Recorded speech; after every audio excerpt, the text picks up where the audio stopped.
பேராசிரியர் பணிக்கான தகுதி தேர்வு விண்ணப்ப கட்டணத்தை உயர்த்தி மாணவர்களிடம் கொள்ளையடிப்பதா என அன்புமணி ராமதாஸ் கண்டனம் தெரிவித்துள்ளார்.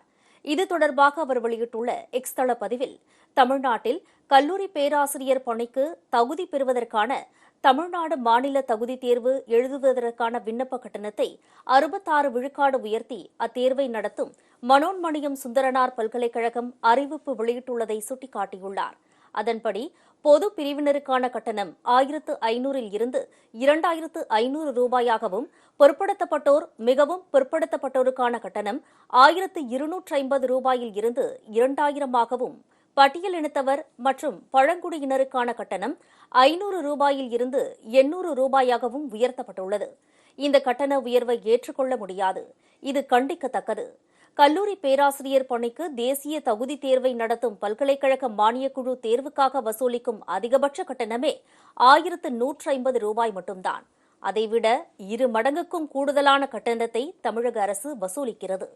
இதேபோல் பட்டியலினத்தவர் பழங்குடியினரிடம் 325 ரூபாய் வசூலிக்கப்படும் நிலையில் தமிழக அரசு அதைவிட 2.5 மடங்கு கட்டணம் வசூலிக்கிறது. இது பகல் கொள்ளையாகும். தகுதி தேர்வு எழுதும் மாணவர்களில் பெரும்பான்மையினர் வேலையில்லாதவர்கள். அவர்களுக்கு வருவாய் ஆதாரம் எதுவும் கிடையாது. இந்த கட்டணத்தை செலுத்த அவர்களின் பெற்றோரைத்தான் எதிர்பார்த்திருப்பார்கள்.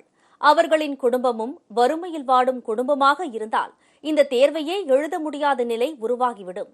மாணவர்கள் அவர்களின் கனவை தடுக்கும் வகையில் மனோன்மணியம் சுந்தரனார் பல்கலைக்கழகம் செயல்படுவதும், அதை தமிழக அரசு வேடிக்கை பார்ப்பதும் மன்னிக்க முடியாதவை.